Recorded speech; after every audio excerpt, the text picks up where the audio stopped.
ko aduga aise sinjabai de gine mayamom lekai aise content creator su oi aduga ai entrepreneur ama su oi haitare ko business e macha macha jai tong jari aduga content creation tawbasina aise YouTube su tawe aduga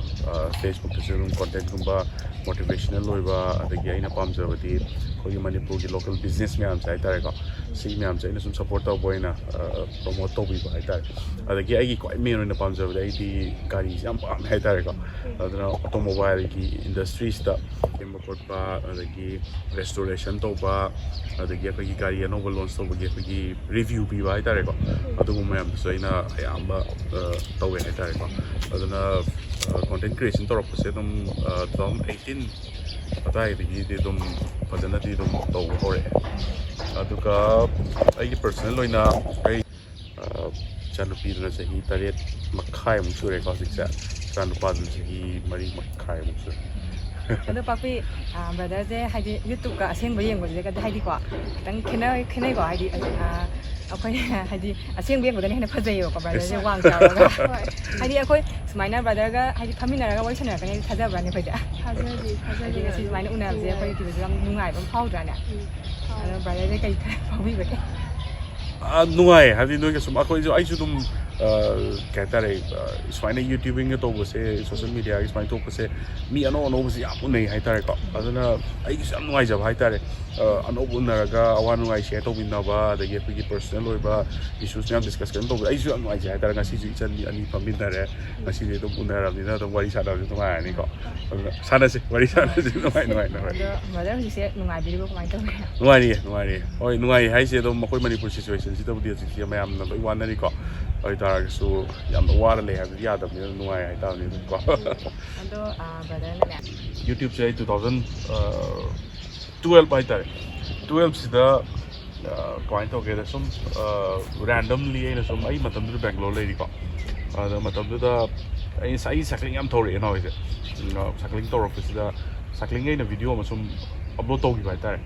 ꯃꯇꯝꯗꯨꯗꯗꯤ ꯀꯃꯥꯏꯅ ꯇꯧꯒꯦꯗ ꯑꯩꯈꯣꯏꯒꯤ ꯖꯤꯑꯣꯒꯁꯤ network ꯑꯩꯈꯣꯏꯒꯤ ꯐꯥꯏꯕꯔꯒꯁꯦ ꯑꯃꯨꯛ ꯑꯩꯈꯣꯏꯒꯤ wifi ꯑꯗꯨꯒ ꯃꯌꯥꯝꯁꯦ ꯊꯣꯛꯇꯦꯕꯀꯣ ꯃꯇꯝꯗꯨꯗ ꯑꯩꯈꯣꯏꯅ ꯂꯩꯔꯤꯁꯦ ꯑꯗꯨꯝ BSNL ꯂꯩꯔꯝꯃꯤ ꯇꯥꯇꯥ ꯏꯟꯗꯤꯀꯣꯝ ꯀꯥꯏꯅ ꯂꯩꯔꯝꯃꯦꯕꯀꯣ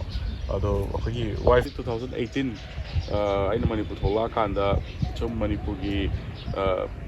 सिचुएशनसिदा अꯩꯅ ꯁꯨꯝ ꯚꯤꯗꯤꯑꯣꯁꯦ ꯁꯨꯝ ꯅꯝꯕ ꯍꯧꯔꯛꯈꯤꯕꯁꯦ ꯑꯩꯒꯤ ꯋꯥꯏꯐꯀꯤ ꯑꯍꯥꯟꯕ ꯅꯤꯉꯣꯜ ꯆꯥꯛꯀꯧꯕ ꯍꯥꯏꯇꯥꯔꯦꯀꯣ ꯅꯤꯉꯣꯜ ꯆꯥꯛꯀꯧꯕ ꯑꯩ ꯂꯨꯍꯣꯡꯉ ꯃꯇꯨꯡꯗ ꯅꯤꯉꯣꯜ ꯆꯥꯛꯀꯧꯕꯒꯤ ꯑꯩꯅ ꯁꯨꯝ ꯃꯦꯃꯣꯔꯤ ꯑꯣꯏꯍꯟꯅꯕꯅ ꯔꯦꯀꯣꯔꯗ ꯇꯧꯔꯒ ꯁꯨꯝ ꯑꯗꯨ ꯊꯥꯒꯠꯈꯤꯕꯅꯦꯕ ꯑꯗꯩ ꯔꯦꯁꯄꯣꯟꯁꯁꯨ ꯁꯨꯝ ꯐꯖꯈꯤꯀꯣ ꯑꯗꯨꯝ ꯀꯥꯟꯗ ꯔꯦꯁꯄꯣꯟꯁ ꯁꯨꯝ ꯐꯖꯔꯛꯄꯗꯨꯗ ꯑꯩꯁꯦ ꯕꯦꯡꯒ꯭ꯂꯣꯔ ꯊꯕꯛ ꯌꯥꯝ ꯀꯨꯏꯅ ꯇꯧꯔꯝꯃꯦ ꯍꯥꯏꯕꯗꯤ ꯑꯩꯁꯦ ꯑꯩ ꯀꯣꯂꯦꯖꯁꯦ ꯕꯦꯡꯒ꯭ꯂꯣꯔ ꯂꯣꯏꯁꯤꯜꯂꯛꯑꯦꯀꯣ ꯒ꯭ꯔꯦꯖꯨꯑꯦꯁꯟ ꯂꯣꯏꯁꯤꯜꯂꯛꯑꯦ MBA ꯂꯣꯏꯁꯤꯜꯂꯛꯑꯦ ꯃꯣꯕꯥꯏꯜ ꯑꯦꯄ꯭ꯂꯤꯀꯦꯁꯟꯒꯨꯝꯕ ꯁꯥꯕ ꯈꯣꯠꯄ ꯑꯗꯨꯝꯕꯒꯤꯗ ꯑꯩꯈꯣꯏꯅ ꯀꯩꯅꯣꯗ ꯂꯩꯕ ꯑꯩꯅ IT ꯁꯦꯜꯁ ꯂꯩꯕ ꯍꯥꯏꯇꯥꯔꯦ ꯑꯗꯨꯅ ꯑꯩꯁꯦ ꯀꯃꯥꯏꯅ ꯇꯧꯔꯒ ꯑꯩꯁꯦ ꯑꯩꯒꯤ ꯕꯦꯛꯒ꯭ꯔꯥꯎꯟꯁꯦ ꯁꯨꯃꯥꯏꯅ ꯇꯧꯔ ꯂꯩꯔꯛꯑꯦ ꯑꯩ 2015 ꯐꯥꯎꯕ ꯕꯦꯡꯒ꯭ꯂꯣꯔ ꯊꯕꯛ ꯇꯧꯔꯝꯃꯦꯀꯣ ꯀꯝꯄꯅꯤꯁꯦ ꯑꯩꯅ ꯇꯧꯔꯛꯏꯁꯦ ꯑꯗꯨꯝ ꯑꯦꯛꯁꯦꯟꯆꯔ ꯇꯧꯔꯝꯃꯤ ꯃꯥꯏꯀ꯭ꯔꯣꯁꯣꯐ ꯇꯧꯔꯝꯃꯤ ꯈꯔ ꯃꯃꯤꯡ ꯆꯠꯄ ꯀꯝꯄꯅꯤ ꯍꯥꯏꯇꯥꯔꯦꯀꯣ ꯑꯗꯩ ꯁ꯭ꯇꯥꯔꯠꯑꯞ ꯃꯆꯥ ꯃꯆꯥꯁꯨ ꯌꯥꯝ ꯇꯧꯔꯝꯃꯦ ꯑꯗ ꯁꯨꯝ ꯑꯩꯁꯦ ꯃꯅꯤꯄꯨꯔ ꯊꯣꯛꯂꯛꯄꯅꯦꯕ ꯃꯅꯤꯄꯨꯔ ꯊꯣꯛꯂꯛꯑꯒ ꯑꯩꯁꯦ ꯃꯇꯝ ꯈꯔ ꯊꯕꯛꯁꯦ ꯐꯪꯗꯦ ꯍꯦꯛ ꯊꯣꯛꯂꯛꯄꯒꯗꯤ ꯃꯅꯤꯄꯨꯔ ꯊꯕꯛ ꯐꯪꯗꯦꯕ ꯑꯗꯣ ꯑꯗꯒꯤꯗꯤ ꯑꯩꯁꯦ ꯀꯃꯥꯏꯅ ꯇꯧꯒꯦꯗ ꯑꯦꯛꯁꯤꯗꯦꯟꯇꯂꯤ ꯑꯩꯅ ꯁꯨꯝ ꯌꯨꯝꯗ ꯑꯩꯈꯣꯏꯒꯤ ꯀꯦꯛꯀꯨꯝꯕ ꯁꯥꯕ ꯈꯣꯠꯄ ꯇꯧꯕꯁꯦ ꯑꯩꯅ ꯁꯨꯝ ꯍꯣꯏ ꯑꯇꯣꯞꯄ ꯍꯥꯏꯗꯤ ꯇꯣꯉꯥꯟꯕ ꯀꯟꯇꯦꯟ ꯑꯃ ꯁꯦꯝꯕꯤꯔꯤꯔꯥ ꯁꯤꯁꯦ ꯑꯇꯣꯞꯄ ꯁꯨꯃꯥꯏꯅ ꯃꯩꯒꯤ ꯁꯨꯃꯥꯏꯅ ꯁꯦꯝꯅꯤꯡꯕꯒꯤ ꯋꯥꯈꯜꯗꯤ ꯂꯩꯇꯕ ꯐꯥꯔꯁ ꯑꯣꯐ ꯑꯣꯜ ꯑꯩꯅ ꯍꯥꯏꯅꯤꯡꯉꯤꯁꯦ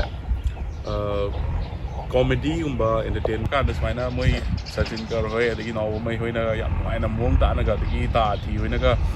ꯀꯣꯃꯦꯗꯤꯒ ꯇꯧꯔꯗꯤ ꯃꯤꯅ ꯅꯣꯛꯅꯤꯡꯕ ꯐꯥꯎꯋꯤꯗꯅ ꯑꯩꯅ ꯀꯣꯃꯦꯗꯤ ꯇꯧꯔꯗꯤ ꯃꯤ ꯅꯣꯛꯅꯤꯡꯉꯣꯏꯕ ꯇꯁꯦꯡꯅꯀꯣ ꯑꯗꯨꯅ ꯀꯣꯃꯦꯗꯤꯁꯦ ꯑꯩ ꯁꯨꯡꯍꯩ ꯍꯩꯇ꯭ꯔꯦ ꯍꯥꯏꯇꯥꯔꯦ ꯍꯣꯏ ꯇꯧꯗꯤ ꯌꯥꯝ ꯇꯧꯅꯤꯡꯉꯦ ꯁꯨꯃꯥꯏꯅ ꯀꯣꯃꯦꯗꯤꯒꯤ ꯂꯥꯏꯟ ꯑꯗꯨ ꯇꯧꯕꯁꯦ ꯌꯥꯝ ꯇꯧꯅꯤꯡꯉꯦꯀꯣ ꯑꯦꯟꯇꯔꯇꯦꯟꯃꯦꯟꯁꯦ ꯇꯧꯅꯤꯡꯉꯦ ꯑꯗꯨꯕꯨ ꯑꯩꯗꯤ ꯏꯁꯩ ꯁꯛꯄꯁꯨ ꯍꯩꯇꯦ ꯀꯣꯃꯦꯗꯤ ꯇꯧꯕꯁꯨ ꯍꯩꯇꯦꯀꯣ ꯑꯗꯨꯅ ꯑꯩꯒꯤꯗꯤ ꯀꯣꯟꯇꯦꯟꯁꯦ ꯑꯌꯥꯝꯕꯅ ꯈꯔ ꯁꯤꯔꯤꯌꯁ ꯑꯣꯏꯕ ꯀꯣꯟꯇꯦꯟ ꯑꯣꯏꯅ ꯇꯧꯋꯦ ꯍꯥꯏꯇꯥꯔꯦꯀꯣ ꯑꯗꯨꯒ ꯑꯩꯅ ꯄꯥꯝꯖꯕꯗꯤ ꯑꯩꯅ ꯀꯣꯟꯇꯦꯟ ꯑꯃ ꯁꯦꯝꯃꯀꯥꯟꯗ ꯑꯩꯕꯨ ꯌꯦꯡꯕꯤꯔꯤꯕ ꯑꯩꯒꯤ ꯚ꯭ꯌꯨꯋꯔꯁꯤꯡ ꯂꯩꯔꯦꯀꯣ 2004ꯗꯒꯤ ꯑꯩ ꯕꯦꯡꯒ꯭ꯂꯣꯔ ꯂꯩꯔꯦ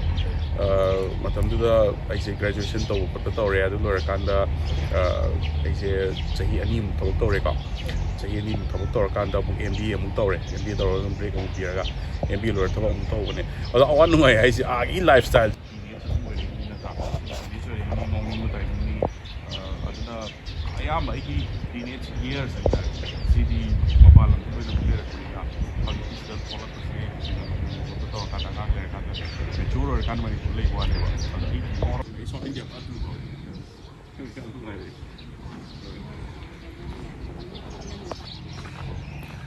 ꯌꯦꯡꯕꯒꯤ ꯍꯥꯏꯇꯥꯔꯦ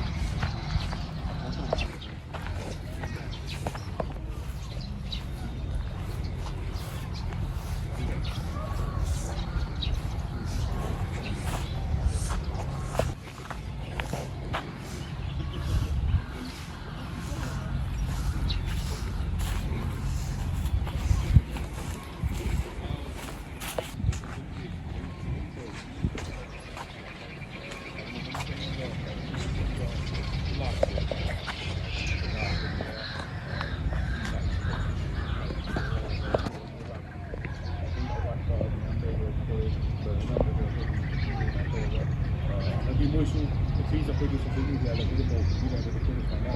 न्यूज मा सन्दि वाइसे मोइदि केरो तो बिदि माइना कोइ हेल्प बिरा फाइदा नुवाइ दा वाइ सिना हराउ तयामना वरि खाना जगा मयाम दो